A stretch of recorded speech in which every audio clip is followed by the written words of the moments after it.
Hello children, welcome to class 3 EVS and today we are going to learn about dependence on plants. Humans and animals are dependent on plants directly or indirectly for food. Only plants are autotrophs, that is, they are capable of synthesizing their own food.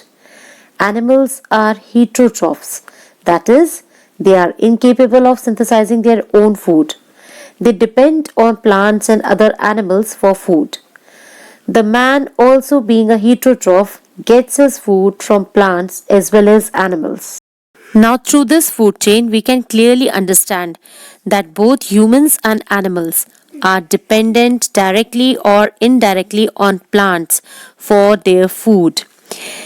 In the first one, the grasshopper is eating the grass. Then in the second, the mice is eating the grasshopper. Then in the third, the snake is eating the mice.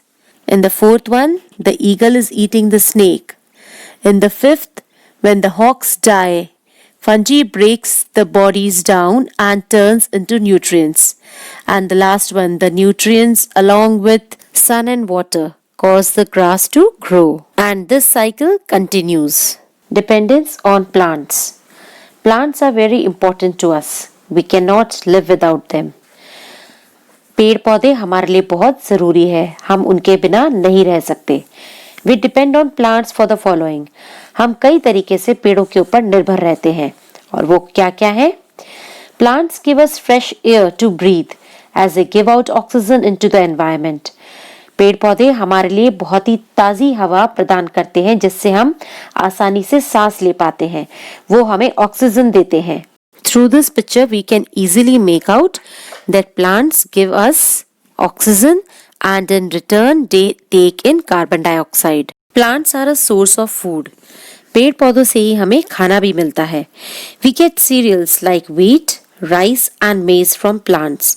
हमें खाने के लिए अनाज मिलता है पेड़ पौधों से, जैसे गेहूं, चावल और मक्का. We also get pulses, fruits, vegetables and spices from plants. हमें पेड़ों से दालें, फल, सब्जियां और मसाले भी मिलते हैं. Sugar is obtained from the sugarcane plant. चीनी हमें गन्ने के पेड़ से मिलती है. We get tea and coffee from plants. हमें चाय और कॉफी भी प्लांट्स पेड़ों से ही मिलती है. We get various oils like groundnut oil and sunflower oil from plants. हमें जो खाने वाले तेल होते हैं, मूंगफली का तेल और सूरजमुखी का तेल, वो भी पेड़ों से ही मिलता है.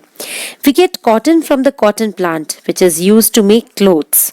हमें कपड़े बनाने के लिए जो रुई होती है उससे कपड़ा बनाया जाता है, वो कॉटन के पेड़ से मिलता है.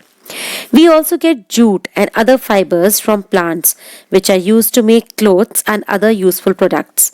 हमें जूट और दूसरी जो चीज़ें होती हैं कपड़े बनाने के या थैले बनाने के काम में आती हैं, वो भी हमें पेड़ पौधों से ही मिलती है. Some plants like garlic, लहसुन, ginger, अदरक and Tulsi are used for medicinal purposes. इन चीज़ों को हम दवाइयाँ बनाने के लिए भी काम में लेते हैं. We get rubber from the rubber plant. हमें रबर प्लांट से मिलता है. We get wood from plants to make furniture. लकड़ी भी हमें पेड़ पौधों से मिलती है जिसकी सहारे से हम फर्नीचर का काम करते हैं, लकड़ी का सामान बनाते हैं. Paper is also made from wood और पेपर इसी लकड़ी से बनाई जाती है. Plants are very useful to us. We should not cut them. पेड़ पौधे हमारे लिए बहुत लाभदायक है, बहुत ज़रूरी है, हमें उन्हें नहीं काटना चाहिए. We should be sensitive towards plants. हमें पेड़ों का बहुत ध्यान रखना चाहिए. We should care of the plants and water them daily. हमें पेड़ों का बहुत ध्यान रखना चाहिए और उन्हें रोज पानी देना चाहिए. We should not pluck the leaves and flowers of the plants as they are living beings. क्योंकि पेड़ों में भी जान होती है, वो भी सांस लेते हैं, इसलिए हमें पेड़ों की कभी भी पत्तियां और फूल नहीं तोड़ने चाहिए. We should try to make our surroundings green, clean and fresh by growing more plants. हमें कोशिश करनी चाहिए कि हम और पेड़ लगाएं और अपने आसपास के वातावरण को हरा भरा, साफ सुथरा, ताज़ा बनाए रखें. Now children, it's time to answer. Fill in the blanks. First one is wheat and rice are dash we get from plants. wheat और rice क्या हैं जो हमें पेड़ पौधे से मिलते हैं?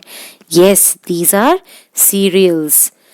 Rubber is obtained from dash plant. Rubber is obtained from rubber plant. So you have to write down rubber. Third is tulsi is used for dash purposes. Yes, tulsi is used for medicinal purposes. And fourth one is paper is made from wood. So children, I hope you have followed all what I have taught you today. So please like and subscribe my channel. And don't forget to press the bell icon given below. See you tomorrow in the next video. Bye bye.